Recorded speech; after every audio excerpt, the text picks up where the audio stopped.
Hi అండి. మన 'big boss' Manikanta గుర్తున్నాడా? అసలు తనిప్పుడు ఎక్కడున్నాడు? ఏం చేస్తున్నాడు? నాకు నా భార్య, నా పాప కావాలంటూ 'బిగ్ బాస్'లో ఏడ్చాడు. ఇప్పుడు తన భార్యతో కలిసున్నాడా? అసలిప్పుడు ఏం చేస్తున్నాడు? ఎక్కడున్నాడు? ఈ వీడియోలో చూసేద్దాం రండి. 'బిగ్ బాస్' సీజన్ 8లో అందరికంటే డిఫరెంట్‌గా ఆడిన వ్యక్తి ఎవరైనా ఉన్నారంటే అది మన మణికంఠనే చెప్పాలి. అందరికీ బాగా ఎమోషనల్‌గా కనెక్ట్ అయ్యాడు. అలాగే 'బిగ్ బాస్ 8లో గేమ్ చేంజర్ అనే చెప్పాలి. ఎందుకంటే ఒకానొక టైంలో మణికంఠ ఏడుపు లేనిదే ఏ ప్రోమో వచ్చేది కాదు. అందరూ మణికంఠనే టార్గెట్ చేయడం వల్ల అందరికీ మణికంఠని చూస్తే చాలా బాధ అనిపించేది. ఒక విధంగా చెప్పాలంటే యష్మి వల్లే మన మణికంఠ టాప్‌లో ఓటింగ్‌లో ఉన్నాడనే చెప్పాలి. అందరూ టార్గెట్ చేయడం ఒక ఎత్తు అయితే, మన యష్మి పాప టార్గెట్ చేయడం ఒక ఎత్తు. అలాంటప్పుడు అందరికీ ఏమనిపించేదంటే, అయ్యో! తను ఎంతగానో ఇష్టపడ్డ అమ్మ లేదు, భార్య కూడా దూరం పెట్టింది. కన్న కూతురితో కూడా చూడలేకపోతున్నాడు, మాట్లాడలేకపోతున్నాడు. పాపం ఇక్కడ కూడా అందరూ తననే కావాలని టార్గెట్ చేస్తున్నారు అనిపించింది అందరికీ. కానీ మణికంఠ ఈ ప్రెజర్‌ని అంతా తట్టుకోలేకపోయాడు. ఏడో వారమే బయటకు వచ్చేసాడు.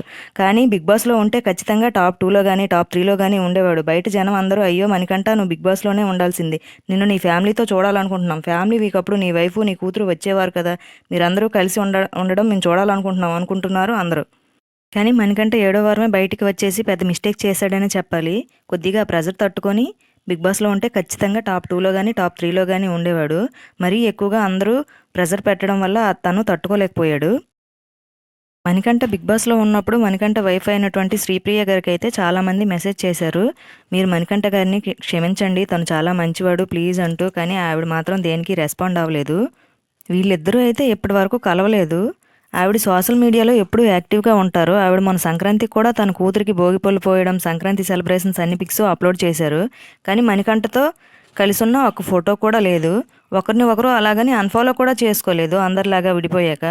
మణికంఠ అయితే బిగ్ బాస్ నుండి బయటికి వచ్చాక ఫుల్ బిజీ అయిపోయాడనే చెప్పాలి. 'మిస్ అన్‌లక్కీ' అనే షార్ట్ ఫిల్మ్ తీశాడు. తర్వాత మా టీవీ షోల్లో కనిపించాడు. మా టీవీ సీరియల్స్ ప్రమోషన్స్‌లో కనిపించాడు మన అమర్‌తో కలిసి. ప్రస్తుతానికైతే మంచి బిజీగా ఉన్నాడనే చెప్పాలి. షార్ట్ ఫిల్మ్స్‌లో అలాగే సోషల్ మీడియాలో కూడా ఎప్పుడూ యాక్టివ్‌గా ఉంటాడు మన మణికంఠ.